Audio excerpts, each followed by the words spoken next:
किसी किसी quadratic equation के पास एगो भी होता है, किसी के पास नहीं भी होता है। वो धीरे धीरे हम लोग को जैसे जैसे सीखते जाएंगे क्वाड्रेटिक इक्वेशन तो पता चलते जाएगा। कभी ऐसा हो कि प्रोसेस करने के बाद जब कॉमन लो तो दोनों जगह सेम नहीं बचे, इसका मतलब है कि कहीं ना कहीं गलत कर दिया है, सीधे सीधे कॉपी फाड़ो और दूसरा का कॉपी में बनाओ। ज़्यादातर बच्चा को ना ये जोड़ा निकालने में ही प्रॉब्लम होता है, तो अभी हम उसका एकदम एक रामबाण तरीका बता देंगे। ये काम में थोड़ा सा मेहनत है, लेकिन हाँ जोड़ा एकदम 100% हमको मिल जाएगा। फॉर्मूला वाला तरीका से तुम आँख बंद करके तुरंत एकदम रूट निकाल सकता है। हेलो हेलो, क्या हाल चाल है भैया। टॉपिक का नाम तुमको पहले से पता होगा ही कि आज हम लोग क्वाड्रेटिक इक्वेशन को सॉल्व करने वाले हैं फैक्टराइजेशन मेथड से, मतलब कैसे सॉल्व होता है सीखने वाले हैं। तो बिना एक को सेकेंड वेस्ट किए स्टार्ट करते हैं टॉपिक। सबसे पहली बात कि सर टॉपिक का जो नाम है उसको लिख लेते हैं, solving quadratic equation by factorisation method. सबसे पहली बात इसमें कि क्वाड्रेटिक इक्वेशन क्या होता है और उसके बारे में कुछ बेसिक डिटेल जो तुमको पहले से पता होगा एक बार हम बता देते हैं कौन कौन सा है। सबसे पहली बात कि सर क्वाड्रेटिक इक्वेशन क्या होता है, तो हम लोग को सिखाया गया था कि कोनो एगो इक्वेशन जिसमें मान लो 2x² + 7x + 3 = 0, कोनो एगो इस इक्वेशन जिसमें वेरिएबल का ज़्यादा से ज़्यादा पावर 2 हो उसको हम लोग क्वाड्रेटिक इक्वेशन बोलते थे। उसके बाद इसी क्वाड्रेटिक इक्वेशन का जनरल फॉर्म क्या होता था, जनरल फॉर्म मतलब ज़्यादातर हमको किस शक्ल में दिखता था क्वाड्रेटिक इक्वेशन, तो वो था ax² + bx + c = 0। ई होता था क्वाड्रेटिक इक्वेशन का जनरल फॉर्म।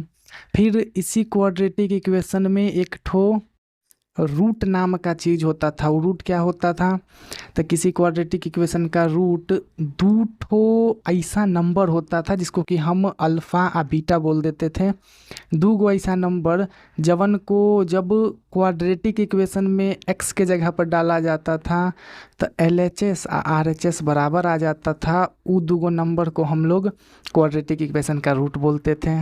एक और बेसिक बात कि हर क्वाड्रेटिक इक्वेशन के पास मैक्सिमम दो एगो रूट हो सकता है। किसी किसी क्वाड्रेटिक इक्वेशन के पास एगो भी होता है, किसी के पास नहीं भी होता है। वो धीरे धीरे हम लोग को जैसे जैसे सीखते जाएंगे क्वाड्रेटिक इक्वेशन तो पता चलते जाएगा।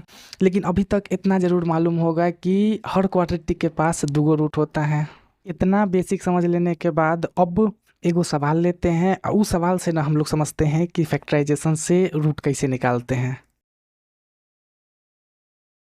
क्वेश्चन है हमारे पास कि find the root of x² - x - 6 = 0 by factorisation method. यानी हमको रूट निकालना है x² - x -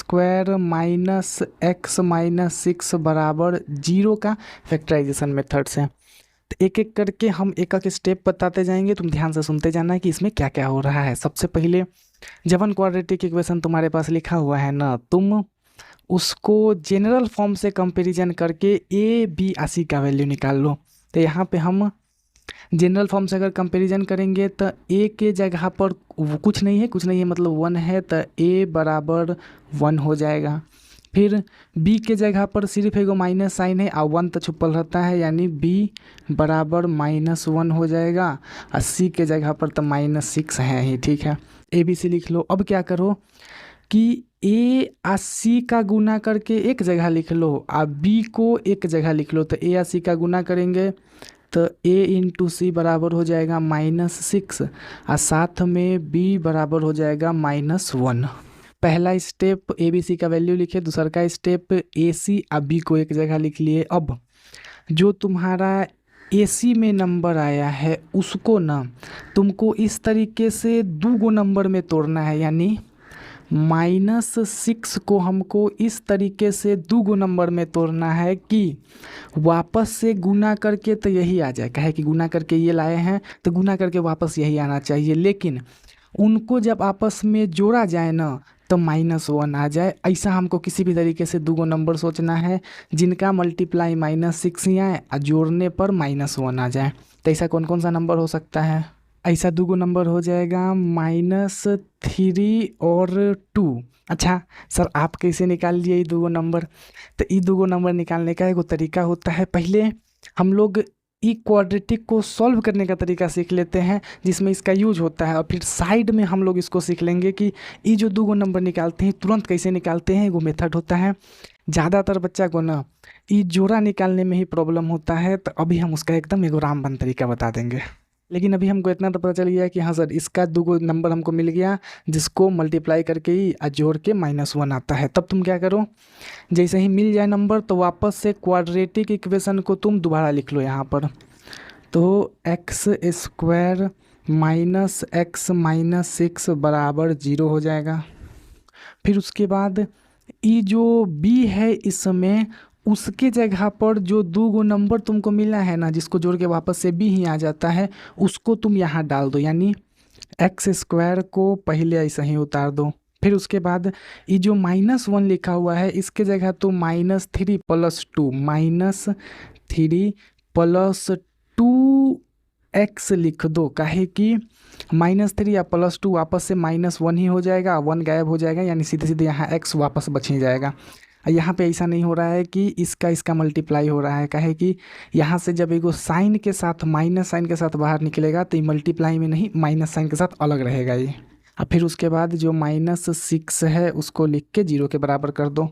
अब x को इसको भी दे दो, x को इसको भी दे दो, यानी x² माइनस 3x + 2x -6 बराबर 0 आ जाएगा।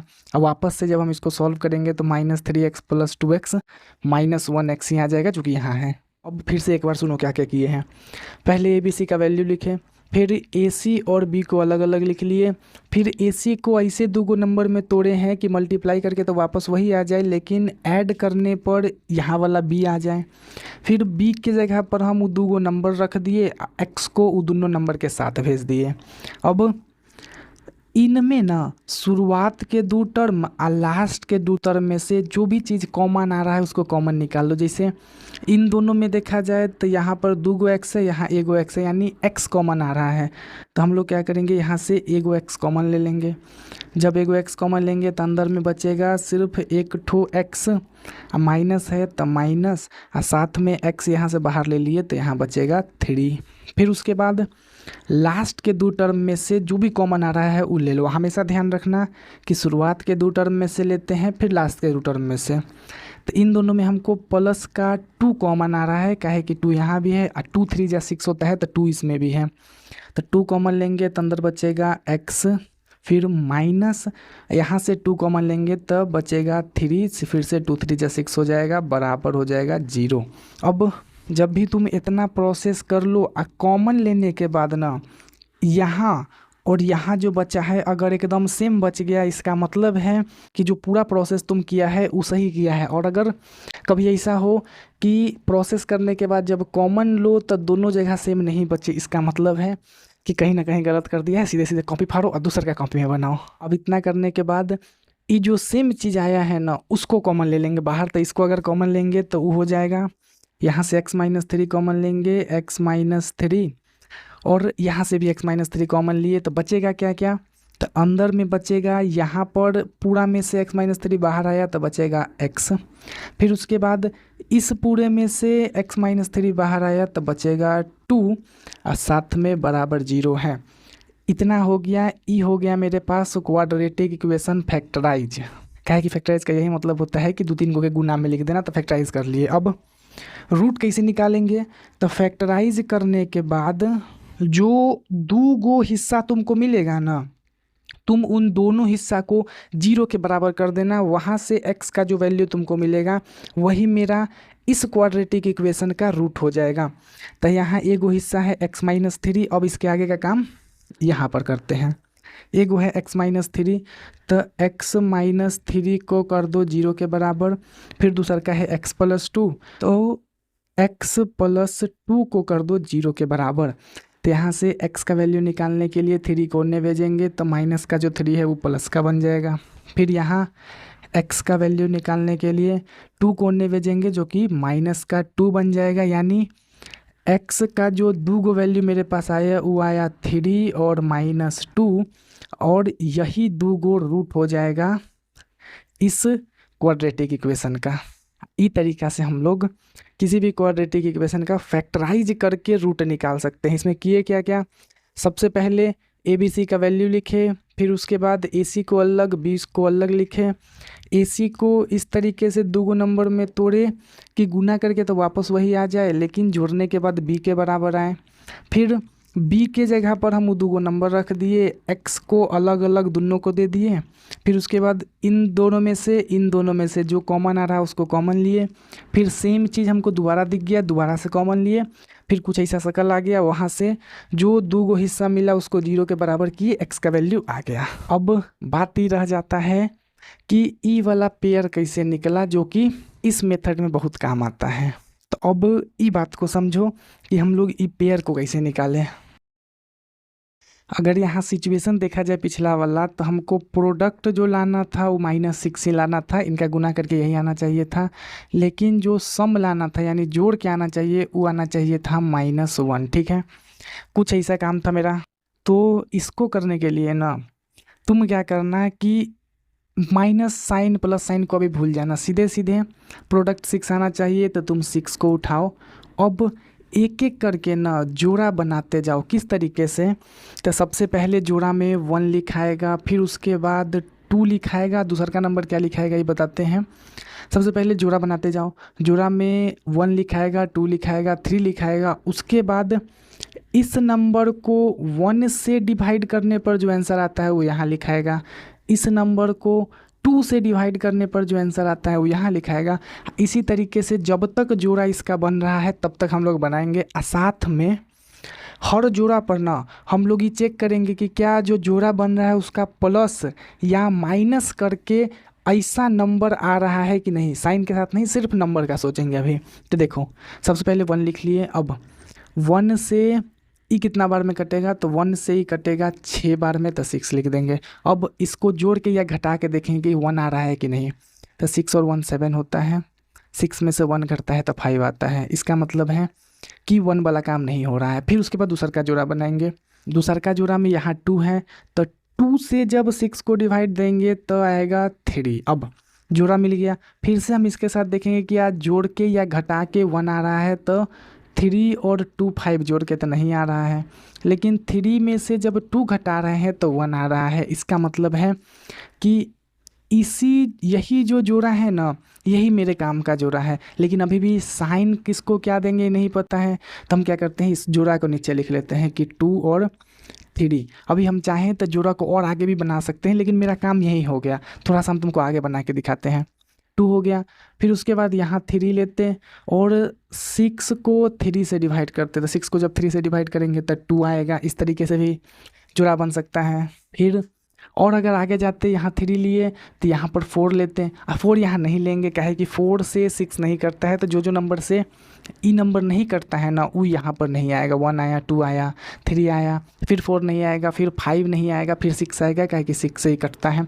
जोड़ा इस तरीके से बनाते, बाकी अभी हमको इसका ज़रूरत नहीं था। अब इसमें हमको साइन देना है, तो ई 2 नंबर को इस तरीके से साइन देना है कि गुना करके -6 आ जोड़ के -1 आ जाए। तो इनको गुना करके -6 आना चाहिए। तो दुनिया में ना किसी भी 2 नंबर का साइन सिर्फ 4 तरीका का हो सकता है। कौन कौन साइन हो सकता है देखो, या तो दोनों प्लस का हो सकता है, या तो दोनों माइनस का हो सकता है, या ई प्लस और ई माइनस, या ई माइनस और ई प्लस हो सकता है। तो एक एक करके हम चारों साइन इसको देख के चेक करेंगे कि इनमें से ये जो सिचुएशन है उसके लिए कौन परफेक्ट आ रहा है। तो जब दोनों को प्लस साइन देंगे तो हम मल्टीप्लाई करके भी आंसर प्लस में आएगा, लेकिन हमको मल्टीप्लाई करके -6 चाहिए, तो ई साइन काम का नहीं है। फिर उसके बाद दोनों को अगर माइनस साइन देंगे तो माइनस माइनस का फिर से गुना करेंगे तो आंसर जो आएगा वो प्लस में आएगा, लेकिन हमको प्रोडक्ट माइनस में चाहिए, तो ये भी नहीं हो सकता है। क्या कि जब एक वो सिचुएशन पूरा ही नहीं कर पा रहा है तो दूसरा पर देखने का कोई ज़रूरत नहीं है। अब उसके बाद इसको प्लस का इसको माइनस देते हैं, तो मल्टीप्लाई करके माइनस साइन आएगा, जो कि ठीक है। अब वापस से इनको ऐड करके -1 आना चाहिए, तो ये प्लस का 2 है, ये माइनस का 3 है। अब प्लस का 2 और माइनस के 3 को ऐड करते हैं तो -1 भी आता है, यानी ई वाला साइन बिल्कुल परफेक्ट आ रहा है। और फिर अगर मान लो ई साइन कोई बच्चा दिया तो ई साइन में माइनस का 2 आएगा प्लस का 3 आएगा, यानी माइनस का 2 प्लस का 3। तो मल्टीप्लाई करेंगे तो वापस से -6 आ जाएगा। लेकिन जब हम इसको ऐड करेंगे ना तो आंसर प्लस का 1 आएगा, लेकिन हमको तो माइनस का चाहिए, इसीलिए ई साइन भी नहीं होगा, यानी परफेक्ट साइन मेरा ई हो जाएगा। तो ई तरीक़ा से हम कोई भी जोड़ा ढूंढ सकते हैं नंबर का, जिसका गुना करके कुछ नंबर आ रहा है, जोड़ के कुछ नंबर आ रहा है। और साथ में पहले जोड़ा ढूंढते समय हम 1 2 3 रखते हुए जोड़ा बनाते जाते हैं, और उसके बाद इस नंबर को 1 से डिवाइड करके क्या आंसर आएगा उसको यहाँ लिखते हैं, फिर इसको 2 से डिवाइड करके क्या आंसर आएगा उसको यहाँ लिखते हैं।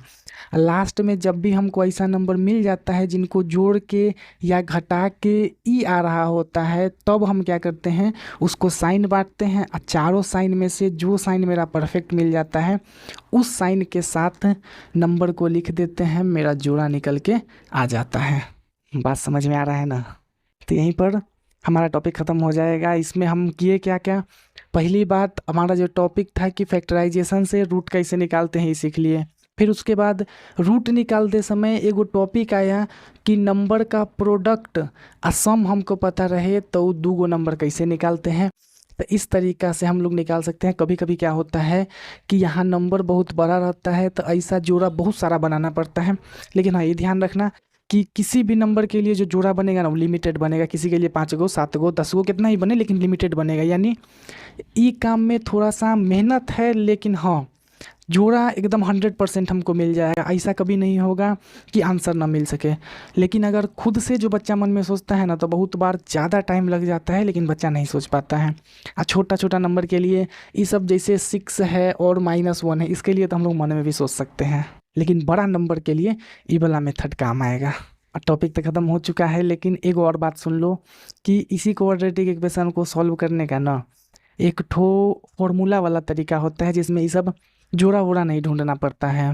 तो तुम अगर चाहे तो डिस्क्रिप्शन में और यहाँ ऊपर आई बटन में तुमको लिंक मिल रहा होगा, सीधे यहाँ क्लिक करेगा तो फार्मूला वाला जो तरीका होता है वहाँ पहुँच जाएगा, उसको चाहो तो देख सकता है। ये फार्मूला वाला तरीका से तुम आँख बंद करके तुरंत एकदम रूट निकाल सकता है। भाई साहब कुछ ज़्यादा नहीं हो गया? ठीक है, मिलते हैं किसी अगले वीडियो में, तब तक के लिए जय हिंद।